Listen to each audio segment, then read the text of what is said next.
Dear students, अस्सलाम वालेकुम। Class 6 subject science topic जो हमारा था सब टॉपिक जो हमारा कल था बैलेंस्ड डाइट, उसी का कुछ हिस्सा बाकी है जहाँ हम उसी को थोड़ा कंटिन्यू पहले करेंगे।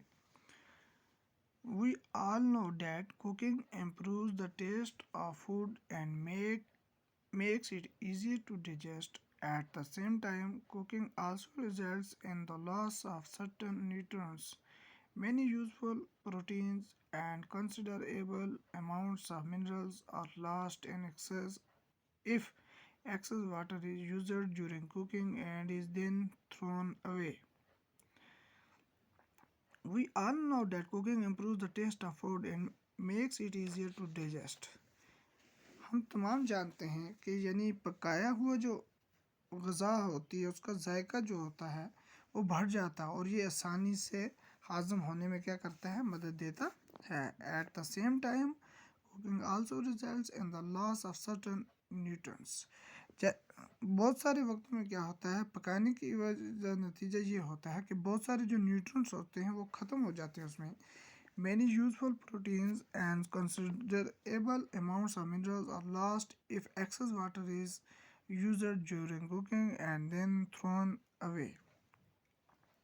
तो क्या होता है, बहुत सारे जो फ़ायदेमंद प्रोटीन्स होते हैं और मिनरल्स जो होते हैं वो खो देते हैं अगर ज़्यादा पानी क्या होता है पकने के दौरान इस्तेमाल किया जाता है एंड देन थ्रोन अवे, और तब ये क्या हो जाते हैं, फेंके जाते हैं, ख़त्म हो जाते हैं। Vitamin C gets easily destroyed by heat during cooking. Vitamin C जो होता है वो आसानी से क्या हो जाता है, डिस्ट्रॉय हो जाता है, ज़ाया हो जाता है जब उसको बाय हीट ड्यूरिंग कुकिंग, पकने के दौरान जो है विटामिन सी जो है वो आसानी से क्या हो जाता है, डिस्ट्रॉय हो जाता है गर्मी की वजह से। Would it not be sensible to include some fruits and vegetables in our diet? क्या ये काबिल एहसास नहीं है कि हम शामिल करें कुछ मेवे और कच्ची सब्जी हम अपनी ग़िज़ा में? A man thought that fats would be the best foods to eat all the time. एक इंसान सोचता है कि चर्बीदार जो चीज़ें होती हैं वो अच्छी हैं ग़िज़ा में खाने के लिए, तो हर वक्त A calorie of fat will give much more energy than a calorie of carbohydrates rich food, isn't it?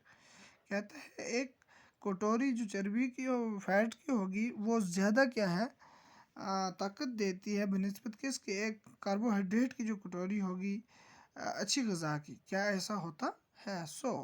इस तरह से the man ate nothing but food rich in fats. अगर आदमी the man ate nothing but food rich in fats, fried food like samosa and puri, malai, rabri and पिडा। इस तरह से आदमी अगर कुछ भी ना खाए लेकिन ग़िज़ा हो जिसमें क्या हो, फैट्स हो, जैसे तला हुई ग़िज़ाएँ जैसे समोसा, पूड़ी, मलाई, रबड़ी और पिडा। Do you think he was right? क्या आप समझते हैं कि ये सही है? नो ऑफ कोर्स नॉट, नहीं। No, it can be very harmful for us to eat too much of fats rich foods and we may end up suffering from a condition called obesity.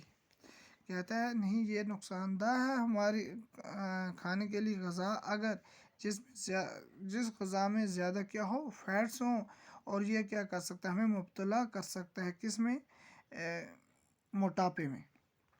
More to know mid day meal programme क्या होता है? The mid day meal programme is also called school lunch or school meal programme. Mid day meal programme को हम school lunch या school meal programme भी कह सकते हैं। The aim of the programme is to provide such a meal as well overcome the deficiency in the diets at home and children. इसका जो मकसद है इस प्रोग्राम का मुहैया करना क्या क्या खाना जिसमें बच्चों को घर में डाइट की कमी होती है। In rural areas many children come to school partly hungry or even with an empty stomach. कहते हैं कि जो देहाती एरिया हैं बहुत सारे बच्चे जो होते हैं वो क्या होते हैं, भूखे आते हैं या खाली मैदे आते हैं। MD is useful in proper growth and development of children, इसलिए एमडी जो है ये फ़ायदेमंद है ताकि उससे पूरी प्रॉपर क्या हो सके, ग्रोथ हो सके और डेवलपमेंट हो सके इस तरह के बच्चों की जो घर से क्या आते हैं, भूखे आते हैं। तो इसके बाद है deficiency diseases. A person may be getting enough food to eat but sometimes the food may not contain particular nutrients. यानी एक शख्स जो बहुत सारी गज़ा खाता है, लेकिन कुछ वक्त क्या होता है, कभी कभार क्या होता है, वो जो गज़ा होती है उसमें ख़ास न्यूट्रिएंट्स मौजूद नहीं होते हैं। It was continuous over a long period of time, the person में सफ़र फ्राम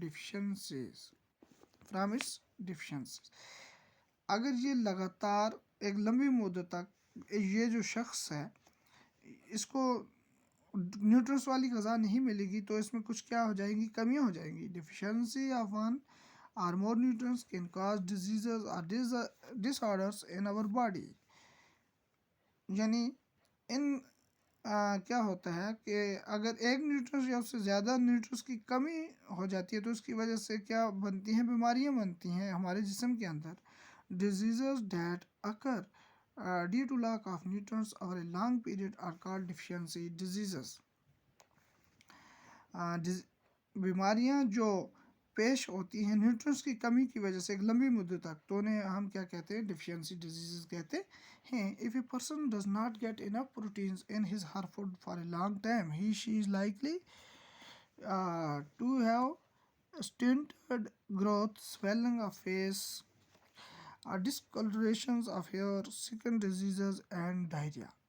तो कहता है अगर एक शख्स को काफ़ी वक्त तक प्रोटीन्स ना मिले उसकी ग़िज़ा में लंबी मुद्दत तक, तो वो क्या होता है, वो उसकी स्टंटेड ग्रोथ होती है, यानी हारत ज़्यादा ग्रोथ होती है। स्वेलिंग ऑफ फेस, सूजन होती है चेहरे पर। डिस्कलरेशन ऑफ हेयर, बालों की बदरंगी होती है। स्किन डिजीज, चमड़ी की बीमारी। एंड डायरिया, और क्या होता है, डायरिया होता है। If the diet is डिफिशेंट in both carbohydrates and proteins for a long period of time, the growth may stop completely। अगर खुराक में क्या कमी हो जाए, वो दोनों चीज़ों की, यानी कार्बोहाइड्रेट्स की भी और प्रोटीन्स की भी लंबी मुद्दत तक, तो उसकी जो ग्रोथ होती है वो मुकम्मल तौर पर रुक जाती है। Such a person becomes very lean and thin and too weak that he she may not even to be able to move or stand। तो इस तरह के जो शख्स होता है वो बहुत ही कमज़ोर पतला होता है, इतना कमज़ोर हो जाता है कि वो इस काबिल नहीं रहता वो कि वो हरकत कर सके या वो खड़ा हो सके। Deficiency of different vitamin and minerals may also result in certain diseases। Some of these are mentioned in table 2.3। ये जो डिफिशेंसी होती है मुख्तलिफ विटामिन और मिनरल्स की वजह से, इसका रिज़ल्ट बहुत सारी क्या लग जाती है, इंसान को बीमारियां लग जाती हैं। कुछ इनमें से